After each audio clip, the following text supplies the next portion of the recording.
It's always the same thing. Yeah. Believe me.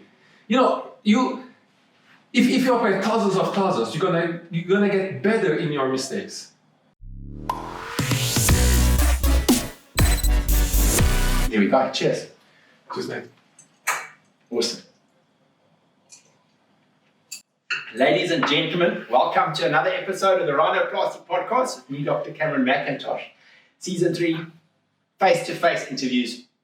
And I'm delighted to a second time have Teoman Dogan on the show. Welcome. I'm so happy. You are welcome to my house. It's amazing, guys. Look at where we are. I have never had such a setup. We are overlooking the skyline of Istanbul, penthouse suite. It is a glass of wine. Yes. Martini Bianco. So fantastic. So, guys, it's so. Where do I start? So, Teo invited me to come to this course, which is, we're going to get to just now, but we last spoke about 2 years ago when we last had a interview. So. Almost 2 years ago. And I have just thoroughly enjoyed being here for these last few days. So, so many things I want to ask. Tell me about, what is it like doing these fellow courses? Because it's one of the things I see, you are so passionate. You're teaching. We've got guys from Guatemala, from Spain, from the Dominican Republic, from Prague. Don't they just suck your energy from you? No, it's the opposite. It gives me so much energy. But when I started, in the first couple of times, I was a little bit tense, if you like. I was a little bit like, can I really teach these guys what I want to show? It was difficult. Then, I come to a state of mind that, it's the most beautiful thing that I can do. And I feel so much full of energy when I have my fellows. And I learned so much that I can't tell you. It's not only the fellows, but I also learned so much from them. And, Teo, what's been so interesting for me is, like yesterday, we just sat listening to you, explaining your philosophy for a whole day. And that doesn't happen often. And a couple of the things that stood out for me was that with my kind of closed mind of, in a way, coming to this course and thinking, how can a guy say it's only 20 steps to rhinoplasty?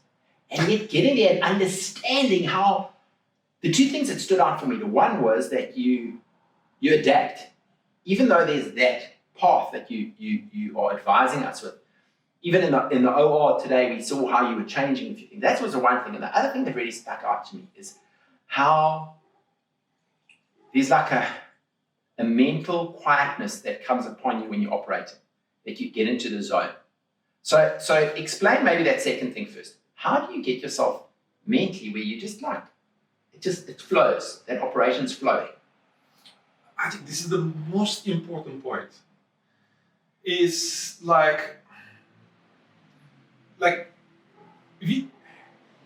the surgeon ego is something good, okay?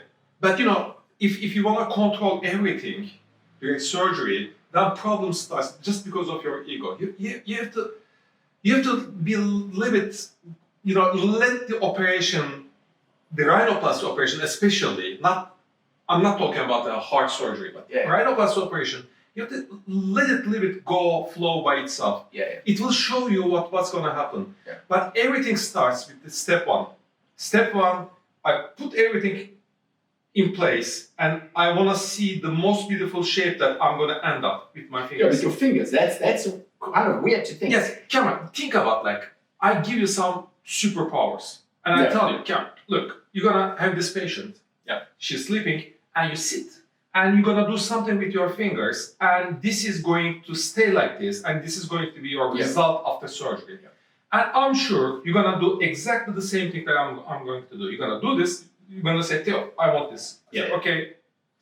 So my technique, what I do is, I'm trying to do this, put it in my mind, and then I will do exactly the same thing with my sutures, grafts, osteotomies. Do you understand what this is the philosophy behind? No, 100%. And you've just published this incredible paper in PRS about minimalistic rhinoplasty. But Teo, you're a master, you've been around the block, you've been experienced, you've been operating since the early 2000s.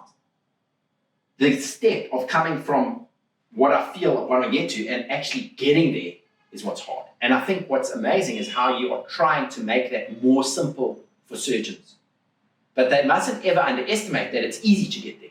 I mean, you are making a super difficult operation, trying to make it easy, but it's still very hard to get those results. Believe me not. Everybody thinks that this is the golden fingers of the surgeon that makes This is not true. This is the technique. This is really the steps that you're gonna follow. If you do something wrong, you can have any finger, golden finger you have, you're not going to have a good result. This is the technique. This is not the surgeon's expertise or whatever. Of course, this is important. It's going to make a small difference. Yes. But the most important is not the surgeon, is the technique. Okay.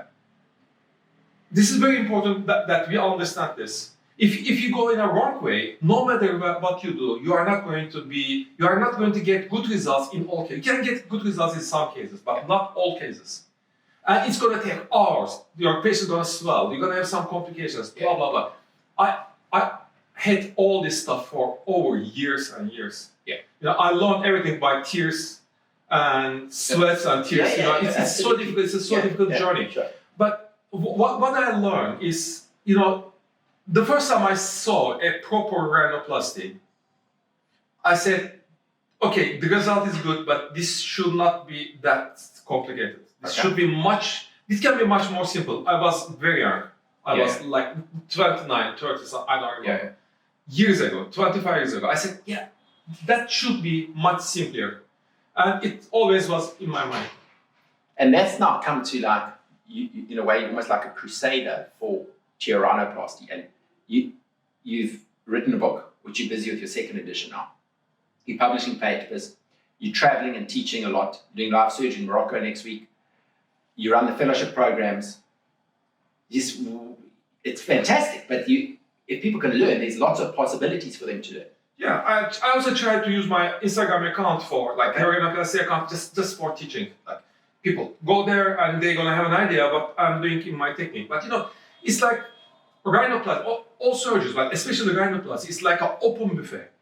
You have a plate, just a plate. Yeah. You can't take everything from the open buffet. You're gonna plate. You're gonna take some of this stuff and you're gonna eat it. Yeah. Everybody gonna take something from the open buffet. I understand. But what you choose means what technique you're gonna choose, gonna make you a good surgeon or let's say a more average surgeon. And also depending on the ethnicity of the patient. Now, one of the things that kept on coming up over the last few days is that some of the guys are from Latin America, and the septal cartilage in most of the ethnic Latin American patients is very weak. So now we're talking about the double teostrate. Yeah, some friend of mine, they call it taco. Yeah, I mean, there's always a solution. We are surgeons, and we're gonna have problems, and we're gonna find a solution. It's very technical, and it's so easy. My son is studying engineering, and if someone ask him, what would you do in this situation? He's going to give me an answer immediately. Yeah. From his mind of engineering, he'll say, do this and don't do this. It's very simple. Your cartilage is weak, yes, then use two of them. That's so simple. I mean, we sometimes we exaggerate what we are doing. It's so simple. You can, of course, if this is weak, you're gonna put one more.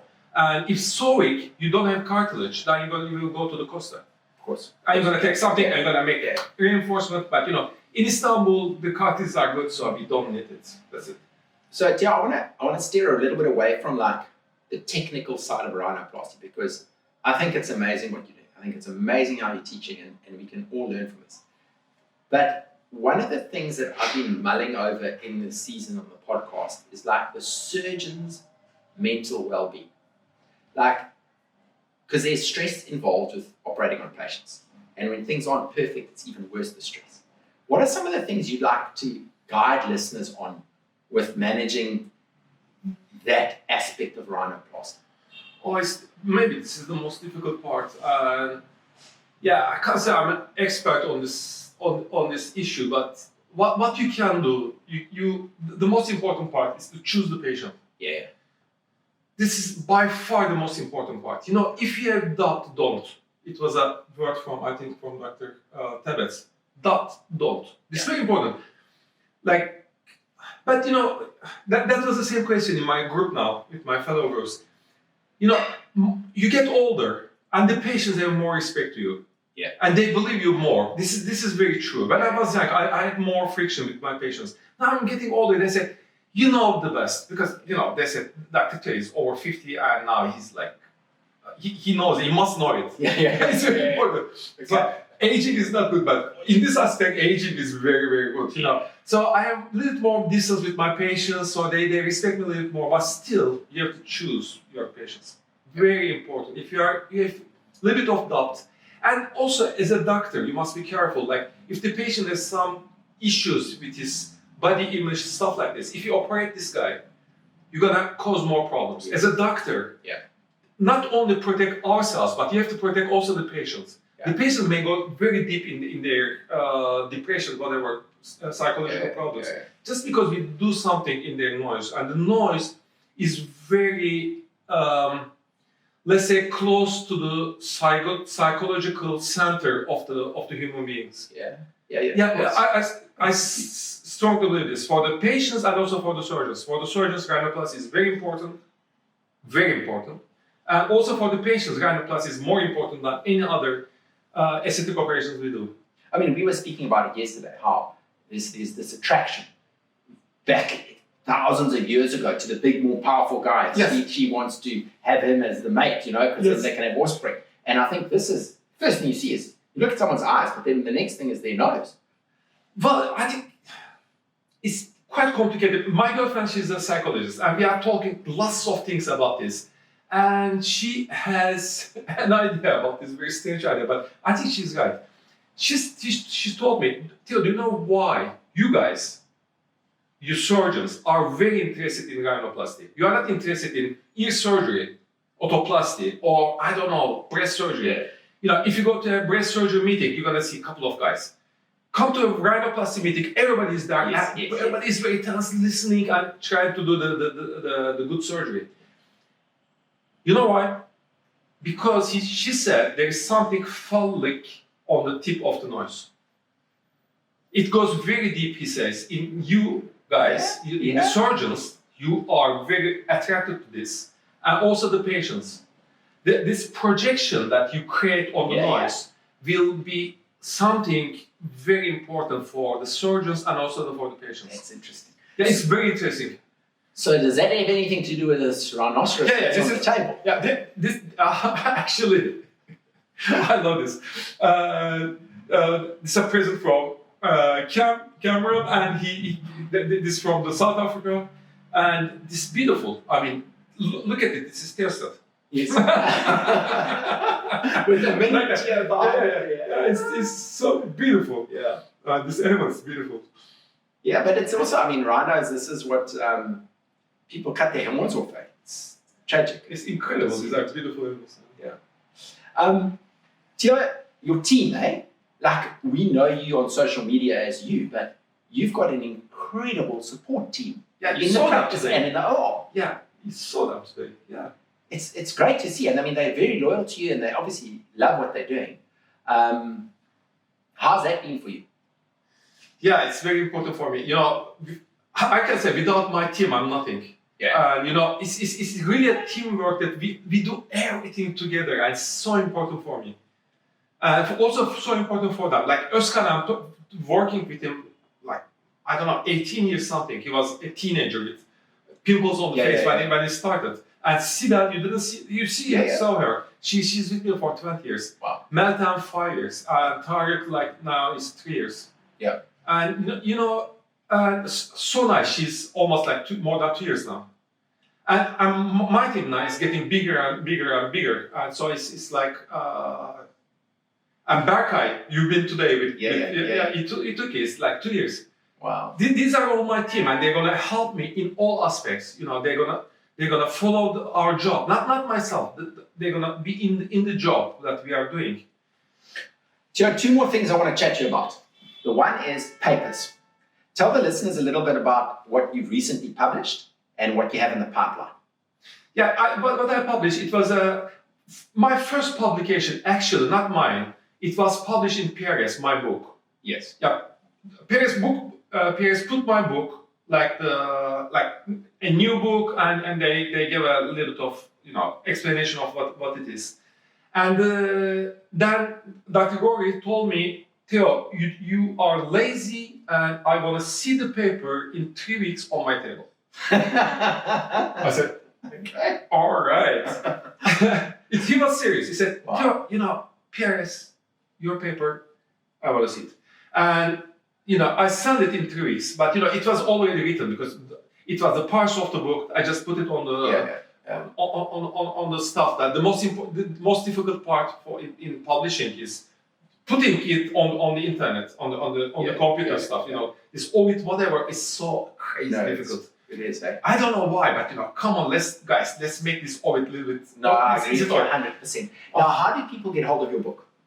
Now they can't. It's finished. It's sold out. It's finished. But I'm writing right now my book. I think my work is going to be done in this weekend. I'm going to be done with all this stuff. And then my team, they're going to put all the videos and photos and everything. And it's going to be a little bit bigger, but it's like a second edition is going to be the same thing, a little bit larger. And there are many things that I changed. New. And I'm going to, of course, I'm going to put in the book. That's cool. It's going to be a little bit bigger, and I hope to publish it this year, before the end of 2023. And then, okay, last thing I want to chat about. If I'm correct, your kind of initial training for your first, say, like 10, 15 years or so was open structural type of approach to rhinoplasty. Then you had this like epiphany of going to visit Yves, and he had such a big influence on your career and changing techniques, and that you predominantly, I'm not putting you in a box here, predominantly are doing high strip approaches to preservation rhinoplasty. So the two things I want to ask about that is, what's that journey been like for you, this like evolution in your rhinoplasty space? But then the second one is, where do you think this is going to continue towards? Look, I started open for sure, but when I was in the university, my professor, Dr. Iono, he was very good. He was maybe the best rhinoplasty surgeon in Turkey at this time. He was very, very, very, proper surgery. But I'm talking about the 80s and beginning of 90s. And so he was doing this very, let's say for this time, old school surgery, like taking the hump, doing the osteotomies, and shaping a little bit of the tip, and no sutures. We didn't know nobody knew the sutures on the tip these days. But he always did a very proper surgery. And he was very good in septum. He was taking the septum out, doing things like that. So the first thing I learned was closed. Then when I started my private practice, then the open rhinoplasty became very popular. Then I switched to open rhinoplasty with grafts, tip sutures, and stuff like this. But over time, I understood that the real correct way of doing this is minimalism. Okay. We have to be very minimalist. Yes. In grafts, in sutures, in open close approach, and everything. And if I do less, the result is going to be much better. But I want to interrupt you there. The other thing that absolutely I found amazing is in your philosophy chatting about rhinoplasty yesterday, you said there's so much about releasing tension in the nose. Yes. And that is so interesting. Yeah, I think it's very important. I think most of the deformities that we see during surgery comes from some tension on the tissues. And there are two ways of correcting this. Let's be more proper. Let's talk about the tension. Let's talk about the deviation on the septum. Yes. The septum is deviated. There are two ways of doing this. In my opinion, there's a tension on it because the septum is too big. So you have to cut some part and it's going to relax and it's going to stay straight. Yes.